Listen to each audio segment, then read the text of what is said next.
Assalamu alaikum rahmatullahi wa barakatuh, everybody. I'm Preacher Maz, host of the SOS to Shout Out Show. You know what it is? It's Monday. It's More Better Monday. And I hope that your Monday has started out auspiciously to give you a great week moving forward. Now, today's topic, brothers and sisters, you may read it already at the bottom of the screen, is people stop lying. I want to take a little trip down memory lane about lies and how people cultivate lies and where we are right now in the context of people taking lies, framing it, and now it is full narrative. Now you cannot just get to the misinformation or the misleading information and statements that are being put out. You have to fight through an entire culture to get through it.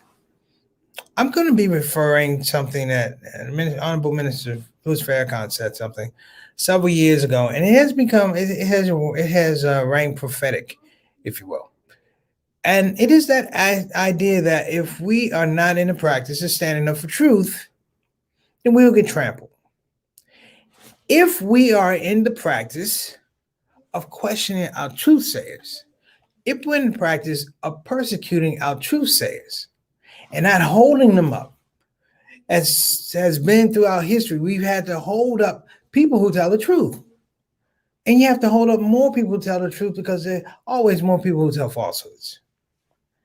The anatomy of a lie in 2021, sadly, brothers and sisters, can get you elected to public office. It can move the needle on cultural appropriation.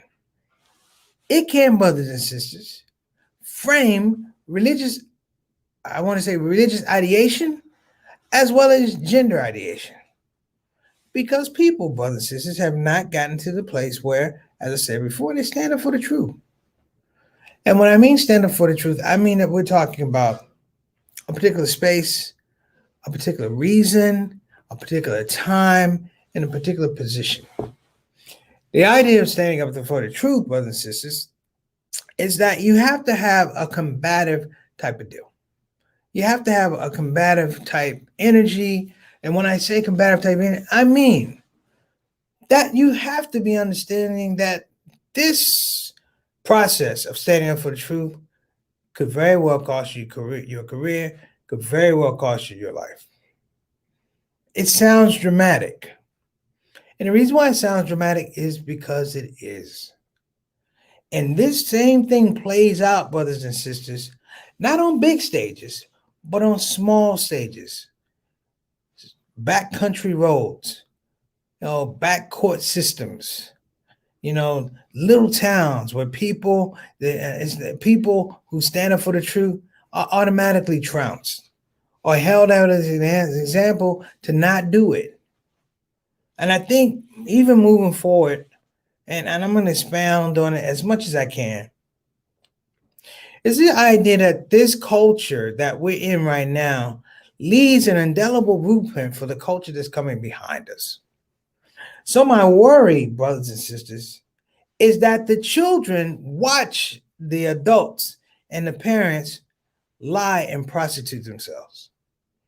When I say prostitute, it means you give yourself away freely for money, power, prestige, but not for a purpose.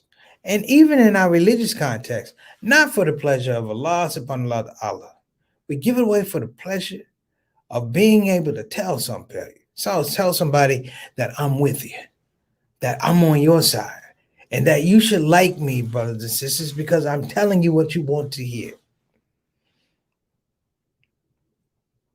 It's sad because here we are in a life and death situation with a pandemic that a lot of medical experts said it could have been avoided if people stopped lying. You see, the best way to stop lying is don't start lying. When people ask you a question, answer the question as best you can. It may not yield you the results you want. It may be uncomfortable because it puts you in another light, but you're not living your life in isolation. You're not a lone island out in the sea. You're part of a chain of islands. And if you're not a part of a chain of islands, then you have a relationship through the water that make them islands. This talk, brothers and sisters, is a summation of the damage, the influence, and most importantly, the repercussions to come because people will not stop lying. This is Preacher Moss Shout Out Show. Let's get it started.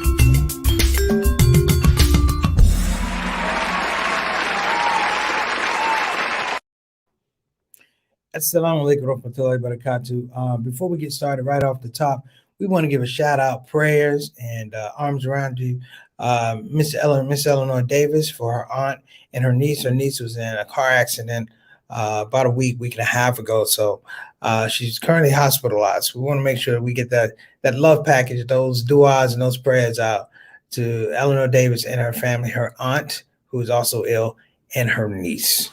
So we want to make sure we get that at the top. So, brothers and sisters, if you're coming on the show for the first time, you know what? Great. Thank you. We appreciate you coming. Here's the deal. We've been here for 440 some shows, and the game doesn't change. The flow doesn't change. If you have something to say that's worthwhile, that you think is worthwhile, get in the comment section and express yourself. The worst you're going to do is get your thoughts out there. And the next level is I'm going to give you a shout out because this is a community platform. So you know all the rigmarole about subscribing, notification, and liking buttons. I mean, we're not here for that. I just don't have time for it. I say it because that's what you're supposed to say about social media. This is not social media, brothers and sisters. This is a social platform. This is a community platform. When I say that, it means that it comes with the reality that I open up the discussion in a forum for no other reason than the people who come on here deserve the forum. They are the people that make the show. See, a lot of times people don't understand that when you do a platform, there's this idea that somehow, if your name is on it, you own it. Well, if I had to preach Moss tour and comedy tour, and I was going through the country, here's the deal. I only own name the tour. I only own the name of the tour. I don't own the preference and the preference and the willingness of people to come to a show. So to come to the show, there has to be an exchange. And here on the Shout Out Show, the exchange is that I want you to freely express yourself. I really mean that. I want people to freely express themselves. Shout outs to some of the comments I got on yesterday's show about the 40-day work week. I'll find that book again. It's called 4-Hour Work Week. I really like that book. A lot of great ideas in that. So again, thanks. And for everybody who came out on the show, appreciate you. So let's get to our stars in the building because I want to make sure I leave enough time to get to our topic. And at the end, I also want to leave time for questions. So first star in the building. Okay, we got Sister Ree. How you doing, Sister Ree? How are you doing? Let us know how you're feeling. I didn't get a chance to call you today, but let us know how you're feeling and you know, prayers to you as well. You know, my dad said you got to slow down and you got to slow down and let your body catch up with you a little bit. All right. Peace and blessings to you, Derek and Juan. Next up, wa alaikum assalam wa rahmatullahi wa barakatuh. Thank you so much, Sister Christiana Algo. And you have an excellent evening too. I think it's in Nashville, Tennessee. Have a good time in Nashville, Tennessee. Peace and blessings to you and your family. And good luck coming back to Texas. All right, next up. Altaf Rashid, Mr. Straight Down, Mr. 6 o'clock, our Canadian ambassador to the show. How are you, my brother? I hope everything's going well. Thank you for the insight that you shared yesterday when we were talking about the shape of the work week. I appreciate some of those comments, and I did a little bit more reading after the show. It's really interesting because this hasn't just happened out of a box. This was happening before the pandemic. People were beginning to resign and walk away from jobs because they were saying, the toxicity of trying to do this job takes away from my personal health, my personal core values. It was a lot of things. So just be aware about that. All right. Next up, What's going on, brother Eric Carter? Wa alaikum assalam rahmatullah, brother Katu, brother. Thank you so much for blessing us with your presence on the show, sir. I hope you jump in on our title. There's a lot of levels. I want to say, brothers and sisters, there's a lot of levels when we talk about people lying. And that's the other thing I want to bring out. There are a lot of levels to when we talk about people lying. So we're gonna get to that. Eric, bless you, man. Peace and blessings to your family. Thank you for making it on the platform. Next up, we got my brother. What's going on, JT? Johnny L. Thomas, my main man. I was looking for you on the float during the parade for the Milwaukee Bucks, but I didn't see you. I said, JT ain't make it to the. You probably did make it to the parade, but in any event, man, as always, from big brother to little brother, thank you so much for coming on the show and supporting what we do. Peace and blessings to the Thomas family in Texas and also in Milwaukee. Shout out to Maisie and Mamie Thomas, Miss Maisie, Miss Mamie Thomas, as well as the Thomas clan. All right. Yes, Mom, we shouted them out at the top of the show. Please keep Miss Eleanor's aunt and niece in your prayers. We're going to do that. Absolutely. And of course, we have our consultant producer, Sister Satana Whitfield, blessing us with her presence today, made it on the platform. What's going on, Sister Tana? We appreciate you working on ones and twos. So I'm going to be a little bit freer with my hands today, brothers and sisters, because yesterday, I had my hands like I was playing piano. Oh, wait a minute. Oh, we got a note here. Oh, this is a tough one, brothers and sisters. We want to give a shout out to my cousin Lisa Felita Bethel. Her beloved dog Bootsy passed. Went to dog heaven last week. I'll call Lisa. I know that's tough. She's had Bootsy for a while, but all things go according to a plan. So peace and blessings to Bootsy and condolences to cousin Lisa. I'll give you a ring. So let's get to this thing. The title is "Will People Stop Lying?" Let me tell you where this came from, brothers and sisters. I was going through my email. And, you go through the email. There was an email sent to me through Rand Paul, Senator Rand Paul. Now, Rand Paul got called out in a congressional testimony, Senate testimony in front of Dr. Anthony Fauci, our medical guru in regards to the pandemic. And Fauci literally knows what he's talking about. Rand Paul does not. Rand Paul is an ophthalmologist. He's an eye doctor. He's not an infectious disease specialist. But this is where people spread the lie. And he begins this thing with, he says he's a blatant liar. They think I'm a Republican, right? So they send these things to me. And it starts, he's a blatant liar. Dear Preacher Moss, Anthony Fauci refuses to tell the truth. We know that NIH sent money through the Communist Chinese Wuhan lab through the EcoHealth Alliance. And we know that the Wuhan lab was doing gain-of-function research based on a definition from the NIH. NIH is National Institutes of Health. He says, yet Anthony Fauci refuses to admit these facts. Instead, he tries to redefine terms and avoid the truth. The American people deserve honest answers, not semantic wordplay. Rather than honestly answer straightforward questions, Anthony Fauci instead chooses to attack me for shining a light on his deception. I will not allow Anthony Fauci to continue to deceive the American people. From the very beginning, I've led the fight to expose Anthony Fauci for misleading American people. From mass mandates to the coronavirus origin, I have always fought to find the truth. That is why the left has attacked me and supported Anthony Fauci, even when he refuses to be honest with the American people. The radical left rallied around their king to defend his misleading testimony. They willingly agree with statements we know to be false to hold on to power. But I would not back down to the cult of Fauci. And here's the important part of this letter, brothers and sisters. Will you help me fight the deception and chip in $100, $50, $25, or $10 right now?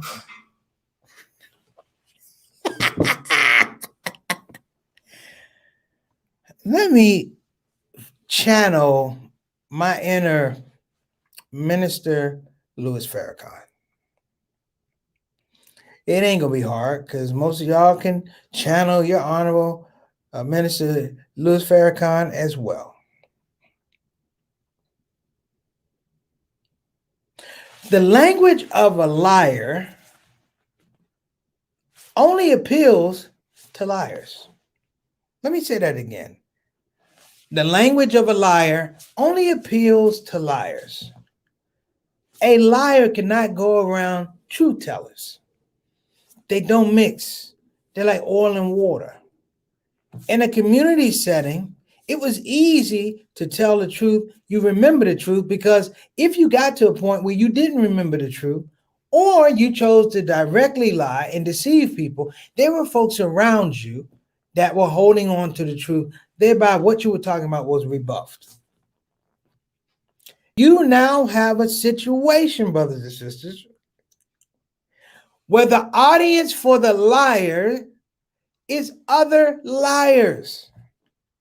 There's no place, there's no marketplace for people who tell the truth. We are few and far between. And everybody has figured out that if my microphone is loud enough to the liars, they won't be able to hear the truth tellers. And the truth tellers are few and far between because they are trying to compromise their message because they want to say the truth, but they want to be liked. They want to speak the truth, but they want to be friends. It doesn't work like that. Many of you have lost a good friend, a coveted friend, because in the moment of truth, they had to tell it. The moment of truth, you had to tell the truth. You had to speak to them, and they look for you to lie.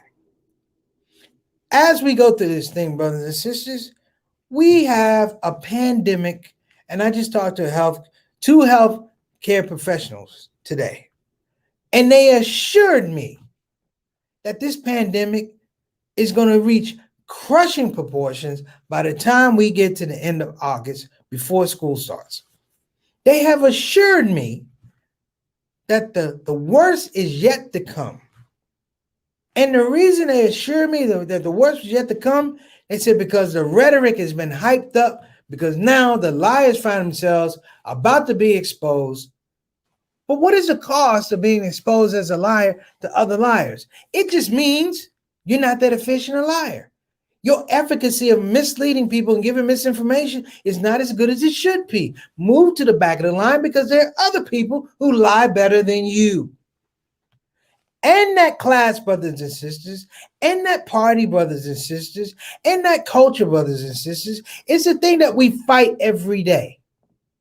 The truth never rests.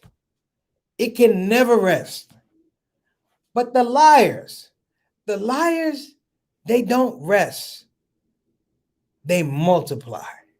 So you have one truth teller, you wake up in the morning, they're like gremlins after dark, you got 15 falsehood people. And the joint it's mathematics, brothers and sisters. It's not calculus, it's not physics. It is, for lack of a better word, it's multiplication. Multiplication and amplification.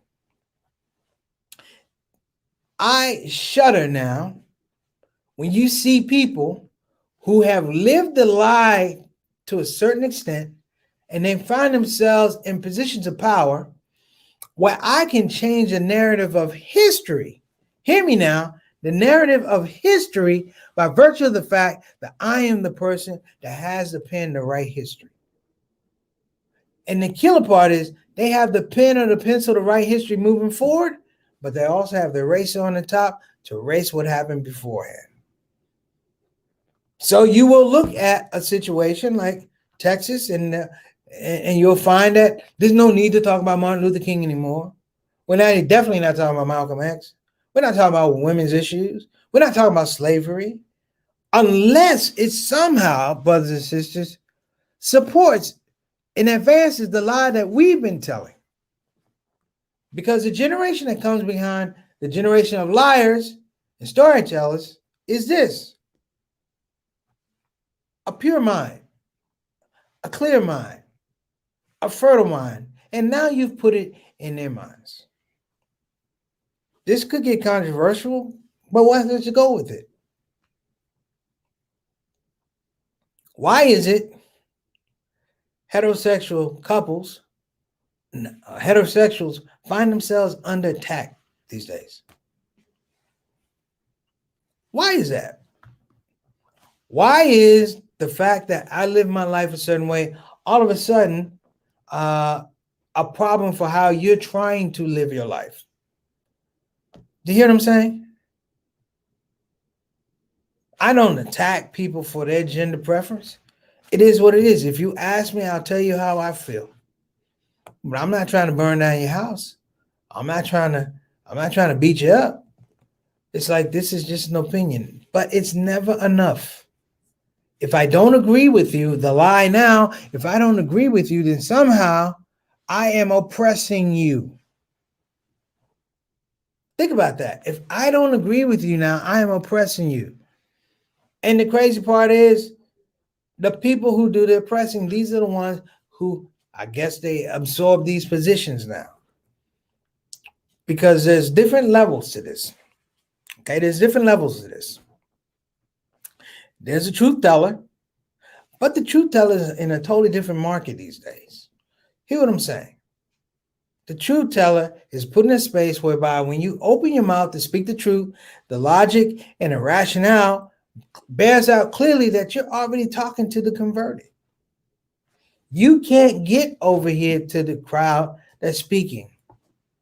Nobody can crash the podium for Trump's speech. Nobody can yell out, liar.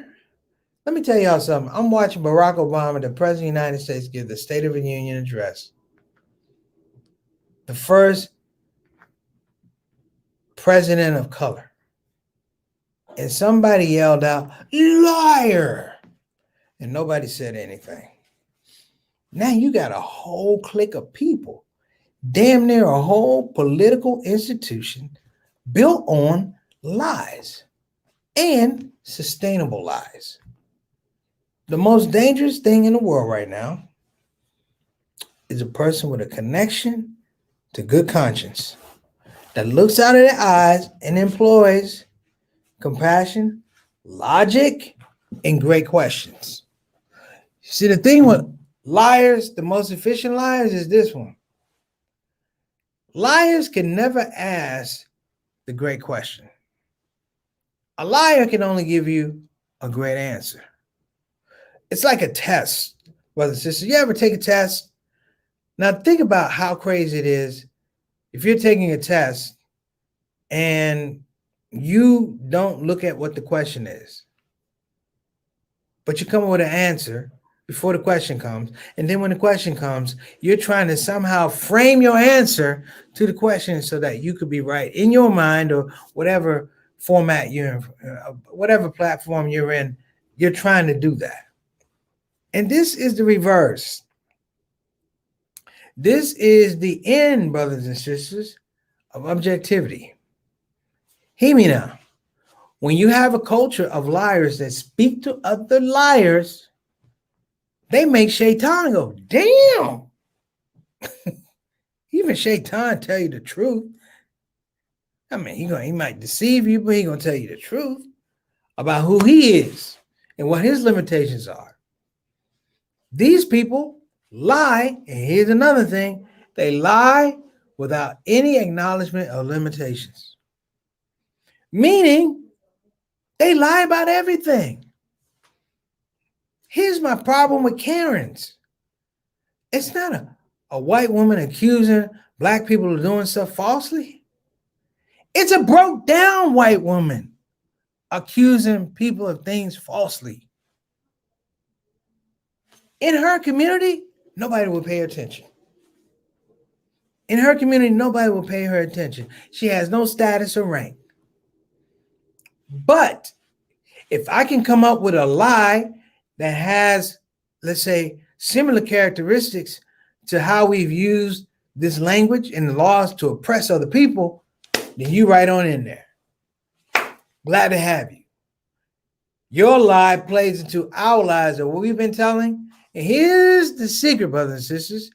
The truth between liars is we can't let anyone else know that we know that we're lying. Boy, that's a hell of an existence, isn't it? That's a hell of an existence. You know, it shames me because it takes the fun out of my childhood. When guys on the corner would get up and they would tell stories. Now, they'd be long, tall tales. You knew they were lying. It was just for laughter. We would, man, get on. You know you lying. And that person, no, I ain't lying. You knew they were lying. But that was just for entertainment. That person told you, I'm messing around. I do comedy. I do Muslim comedy. Muslim comedy says that Islamically, I can't even think about leading you astray.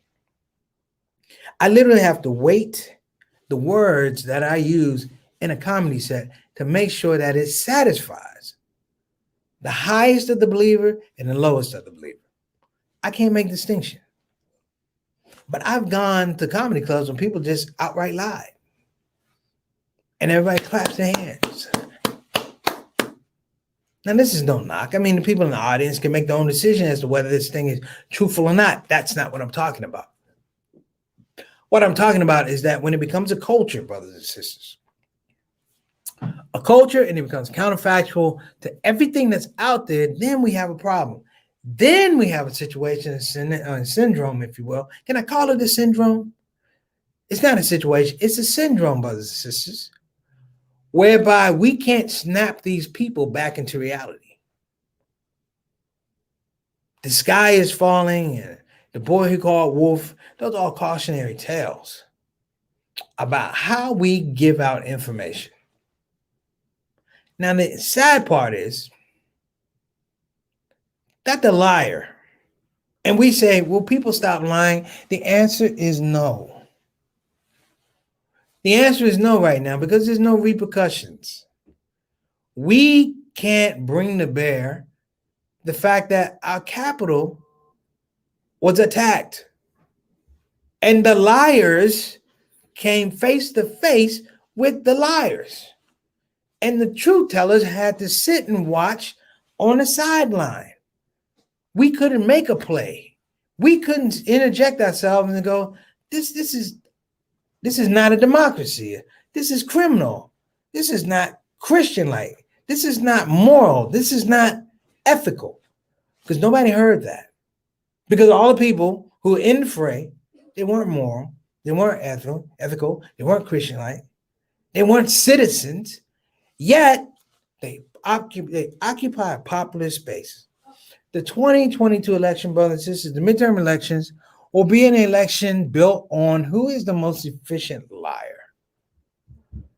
And when a liar lies to other liars, there's no expectation, there's no accountability. And I sit here thinking, why are we sitting on the sideline? Why are we watching people in places of power and influence develop new laws, develop new bills meant to hear what I'm saying, and I'm going to let it go. It's meant to solidify that place where they can lie.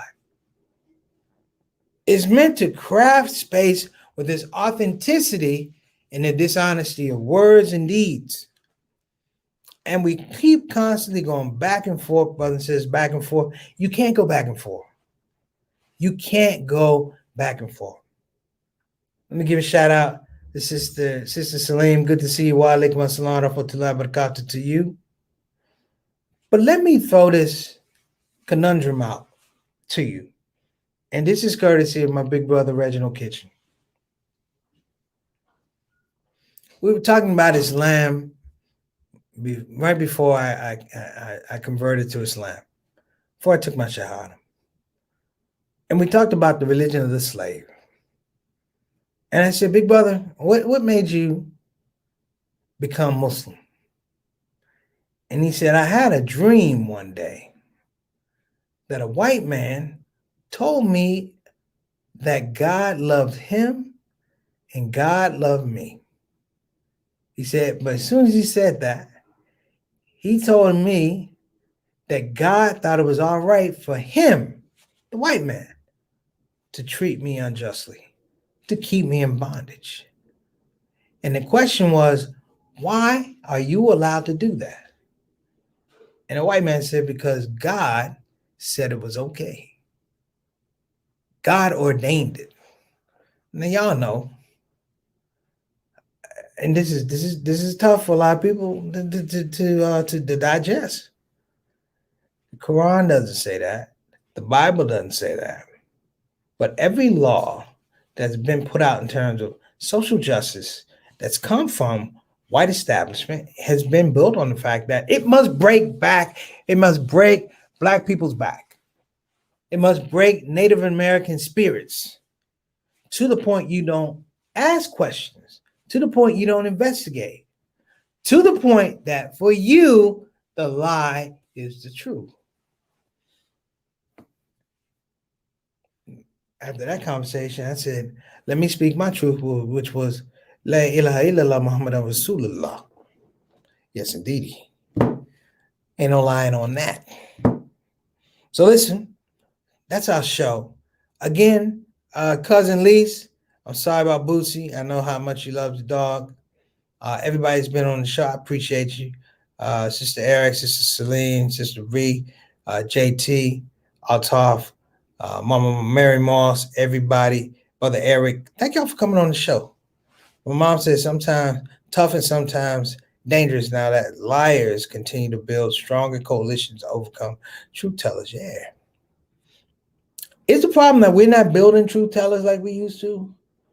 Think about that one. Did we build truth tellers, or did they just naturally appear? Or did we have an atmosphere that we produce truth tellers? I'm watching the Fred Hampton movie, Jesus and the Black Messiah. I think that's the name of it, and it's a question I've been thinking about. So listen, I don't want to go any further. You guys have been great, and I would say to all of us,